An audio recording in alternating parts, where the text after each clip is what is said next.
آج کی تاریخ یکم جمادی الاخر ہمارے ہندوستان کے ایک بہت بڑے عظیم بزرگ جلالت العلم حافظ ملت حضرت علامہ عبدالعزیز محدث مراد آبادی رحمۃ اللہ تعالی علیہ، جن کو حافظ ملت کہا جاتا ہے، مبارک پور الجامعۃ الاشرفیہ کے بانی فاؤنڈر، ان کا آج یوم وصال ہے۔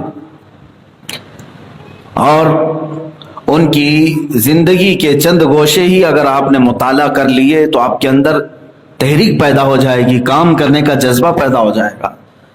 خاص طور پر علماء کے لیے اور دین کا شغف رکھنے والوں کے لیے میں تو ضرور کہوں گا کہ وہ حافظ ملت کی سوانح حیات کے چند گوشے ضرور پڑھ لیں۔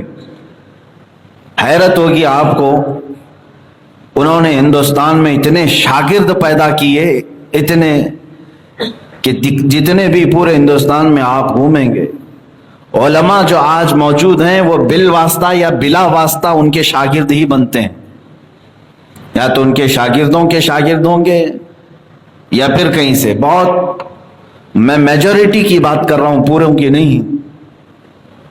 آج علماء کی ایک بہت بڑی جماعت حافظ ملت رحمۃ اللہ تعالی علیہ کی تیار کی ہوئی ہے۔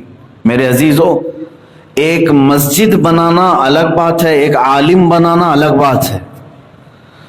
ایک مسجد بنا دیا آپ نے، وہ وہیں قائم رہے گی، اس میں عبادت ہوتی رہے گی، لیکن کسی کو آپ نے عالم بنایا تو وہ 100 مسجدیں اور قائم کر سکتا ہے۔ تو حافظ ملت رحمۃ اللہ تعالی علیہ کا یہ بڑا کارنامہ کہ انہوں نے اپنی زندگی میں ایسے جلیل القدر علماء پیدا کیے، ایسے جلیل القدر کہ بعد میں آنے والوں نے یہ گنگناتے ہوئے آپ کی بارگاہ میں خراج عقیدت پیش کیا، جس نے پیدا کیے کتنے لال و گوہر، حافظ دین و ملت پہ لاکھوں سلام۔ لال و گوہر پیدا کیے۔ آپ کی زندگی شروع ہوئی مراد آباد کے بھوجپور علاقے سے، اور ابتدائی تعلیم آپ نے وہیں مراد آباد میں حاصل کی۔ اس کے بعد اجمیر معلیٰ پہنچے۔ حضور صدر الشریعہ رحمۃ اللہ تعالی علیہ جو بہار شریعت کے مصنف ہیں، وہ اس وقت جامعہ معینیہ اجمیر میں پڑھاتے تھے۔ حافظ ملت رحمۃ اللہ علیہ ان کی شاگردی میں آ گئے، تقریباً 9 سال ان کے پاس تعلیم حاصل کرتے رہے اجمیر پاک میں، وہاں سے سند فراغت حاصل کی۔ بعض ہم نے روایات یہ بھی سنی کہ آپ اپنے استاد صدر الشریعہ رحمۃ اللہ تعالی علیہ کے ساتھ جو وقت بتائے اور علم حاصل کیا۔ یہ صدر الشریعہ کون ہے؟ اعلیٰ حضرت فاضل بریلوی کے پہلے خلیفہ اور پہلے شاگرد صدر الشریعہ رحمۃ اللہ علیہ کے ایک خاص شاگرد حافظ ملت ہیں۔ حافظ ملت رحمۃ اللہ تعالی علیہ قرآن سے اتنا شغف رکھتے تھے، اتنا شغف رکھتے تھے۔ مبارک پور اعظم گڑھ کا ایک علاقہ ہے، یو پی کے ہیں، شاید ہو سکتا ہے کچھ لوگوں نے دیکھا ہوگا، نہیں تو سنا تو ضرور ہوگا۔ اعظم گڑھ کے اس مبارک پور کے علاقے میں آپ نے جو جامعہ اشرفیہ بنایا ہے، میں سمجھتا ہوں وہ ہندوستان کے تاج محل سے بھی بڑا ہے۔ تاج محل تو دیکھنے کی ایک جگہ بن گئی، لیکن یہ الجامعۃ الاشرفیہ صرف پکنک پوائنٹ نہیں ہے، بلکہ وہاں کی ہواؤں میں بھی علم ہے۔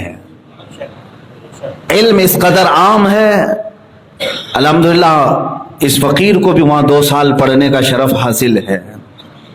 میں نے بھی اپنے حفظ کی فراغت تو اسی جامعہ اشرفیہ سے حاصل کی۔ مبارک پور جو قصبہ ہے، وہاں سے لے کر یہ الجامعۃ الاشرفیہ جو مدرسہ ہے، 1 کلومیٹر یا 1.5 کلومیٹر کا فاصلہ ہوگا۔ آپ اپنے گھر سے پیدل چلتے تھے اور مدرسے آنے تک ایک پارہ قرآن پاک ختم کر لیتے، واپس جاتے تھے تو پیدل چلتے ہوئے قرآن پاک کا ایک پارہ ختم کرتے تھے۔ قرآن کی تلاوت اتنی کثرت سے فرماتے تھے کہ دن میں 13 جماعتوں کو پڑھاتے تھے، 13 کتابیں پڑھاتے تھے۔ یہ معمولی بات نہیں ہے کہ تقریباً 10 گھنٹے اپنے آپ کے بیزی رکھنا طلبہ میں، اور پھر رات کے وقت جلسوں میں، مناظروں میں آپ نے وہاں مبارک پور میں ایک ایسے علم کے قلعے کی بنیاد رکھی جس کی شاخیں آج پوری دنیا میں پھیلی ہوئی، امریکہ میں، یو کے میں، فرانس میں، جہاں پر بھی جائیں آپ، اس جامعہ اشرفیہ سے فارغ ہونے والے عالم دین کو مصباحی کہا جاتا ہے۔ مصباحی علماء پوری دنیا کے ہر خطے میں آپ کو مل جائیں گے۔ یہ حافظ ملت کا کارنامہ تھا، اپنی مختصر زندگی میں آپ نے اتنا بڑا کارنامہ کیا۔ اور میں جو بات عرض کرنے جا رہا ہوں وہ یہ ہے، پڑھانے کا شغف الگ، تقریریں الگ، تبلیغ الگ، یہ سب ہونے کے باوجود قرآن پاک کی تلاوت اس قدر کرتے تھے، اللہ اکبر۔ ان کے شاگرد ہیں، آج بھی موجود ہیں، محدث کبیر علامہ ضیاء المصطفیٰ صاحب قبلہ، جو اس وقت ہندوستان کے سب سے بڑے محدث ہیں، جس کو سب سے زیادہ حدیثیں یاد ہوں اس کو محدث کہتے ہیں، وہ حافظ ملت کے شاگرد ہیں۔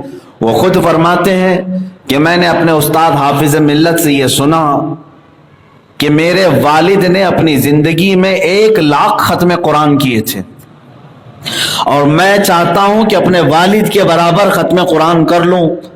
اور ان کے شاگرد علامہ ضیاء المصطفیٰ صاحب فرماتے ہیں مجھے اندازہ ہے کہ حافظ ملت رحمۃ اللہ علیہ نے 1,00,000 سے بھی زیادہ ختم قرآن کر لی ہے۔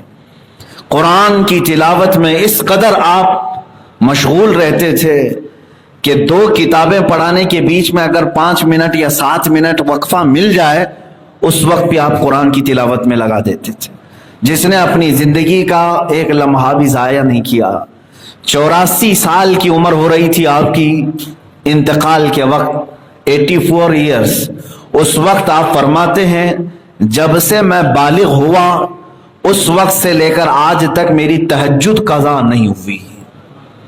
یہ وہ علماء اسلام ہیں جن کو اللہ تبارک و تعالیٰ نے اپنی سرزمین پر اپنے نبی کا وارث اور جانشین اور نائب بنایا، اور انہوں نے نیابت کا حق ادا کیا ہے۔ رسول پاک صلی اللہ تعالیٰ علیہ وسلم کی امت کو جہالت سے نکالنا اور علم کے نذرانے پیش کرنا، یہ نائبین رسول کا بہت بڑا کام ہے۔ حافظ ملت رحمۃ اللہ تعالیٰ علیہ کی قبر پاک پر اللہ تعالیٰ ہزاروں رحمتیں نازل فرمائے۔ رب تعالیٰ ان کی مغفرت فرما کر ان کے درجات میں بلندیاں عطا فرمائے۔